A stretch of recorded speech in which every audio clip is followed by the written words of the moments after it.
नमस्कार बंधुरा केमन आछो सबाई welcome to my channel housewife Lalita. आज के आमी तोमादेर साथे शेयर करब चिंगड़ी माछ और चिचिंगेर एकटा रेसिपि।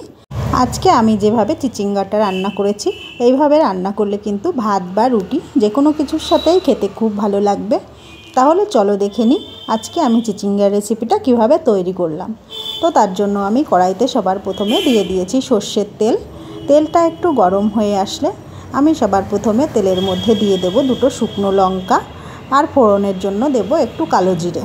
तोमरा चाइले किन्तु पाँच फोड़नও दिते पारो, तबे आमार चिचिंगाटा जेहेतु चिंगड़ी माछ दिए रान्ना करछि सेखाने किन्तु कालो जिरेटाई बेशी भालो लागबे। एबारे आमी तेलेर मध्य दिए दिएछि एकटा पेঁয়াজ कुचि। आमी एकटु बेश बड़ो साइजेर एकटा पेঁয়াজ भालो करे कुचि करे निয়েছি। एबार एर मध्य आमी अल्प करे एकटु नुन और हलुद दिए पेঁয়াজ कुचिटाके आमी बेश लाल लाल करे एकटु भाजा भाजा करे नेब। आज के आमी এই চিচিঙ্গাটা কিন্তু একেবারে ঘরোয়াভাবেই রান্না করেছি। তো বন্ধুরা দেখতেই পাচ্ছ পেঁয়াজটা একটু ভাজা ভাজা হয়ে এসেছে। এবারে আমি এর মধ্যে দিয়ে দেব আগে থেকে কেটে রাখা চিংড়ি মাছ। যেহেতু নুন হলুদ তেলের মধ্যে দেয়া আছে তাই আমি চিংড়ি মাছে আর নুন হলুদ মাখালাম না, এমনি এর মধ্যে দিয়ে দিলাম। তোমরা চাইলে নুন হলুদ মাখিয়ে চিংড়ি মাছটা আগে ভেজে তুলে রাখতে পারো। আমি যেহেতু ঘরোয়াভাবে এটা করছি তার জন্য আমি একেবারেই এর মধ্যে দিয়ে দিলাম। চিংড়ি মাছটাও কিন্তু একটু খুব ভালো করে পেঁয়াজের সাথে ভাজা ভাজা করে নিতে হবে। তোমরা চাইলে এ পর্যায়ে একটু আলুও এর মধ্যে দিয়ে দিতে পারো। আমি শুধু চিচিঙ্গাটাই করছি।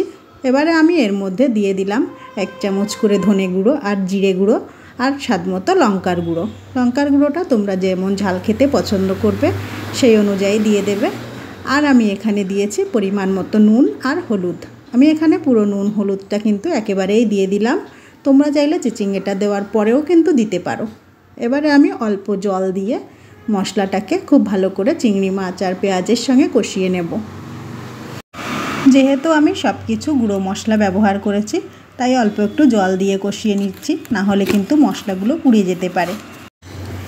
এ পর্যায়ে মশলাটাকে কিন্তু খুব ভালো করেই কষাতে হবে যতক্ষণ না পর্যন্ত মশলা থেকে তেল ছেড়ে আসছে। তো বন্ধুরা দেখতেই পাচ্ছ আমার মশলাটা থেকে তেল ছেড়ে মশলাটা প্রায় রেডি হয়ে এসেছে। এবারে আমি এর মধ্যে দিয়ে দেব চিচিঙ্গা। চিচিঙ্গাগুলোকে আমি ভালো করে খোসা ছাড়িয়ে ধুয়ে তারপরে কেটে নিয়েছি। চিচিঙ্গার মতো এই নরম সবজিগুলো সবসময় চেষ্টা করবে খোসা ছাড়িয়ে ধুয়ে তারপরে কেটে নেওয়ার, না হলে কিন্তু পরে ধুতে গেলে অনেক সময় এর মধ্যে অনেকটা জল টেনে নেয় আর পরে রান্নার সময় জলটা ছেড়ে দিলে রান্না করতে অনেক বেশি সময় লেগে যাবে। তো বন্ধুরা দেখতেই পাচ্ছ চিচিঙ্গাটা সব মশলার সাথে খুব ভালো করে মিশিয়ে নেওয়া হয়ে গেছে। এবার আমি এটাকে ঢেকে রেখে দেব যতক্ষণ না চিচিঙ্গাটা পুরোপুরি সেদ্ধ হয়ে যায়।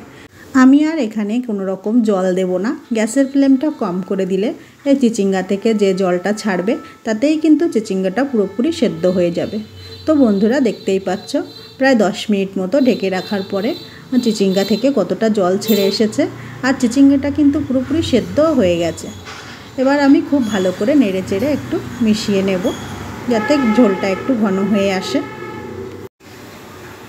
ভালো করে নেড়ে চেড়ে মিশিয়ে নেওয়া হয়ে গেলে আমি এ পর্যায়ে এর মধ্যে দিয়ে দেব পরিমাণ মতো চিনি।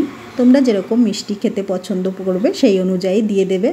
আর এখানে আমি আরেকটা জিনিস দিয়েছি, সেটা হলো নারকেলের দুধ।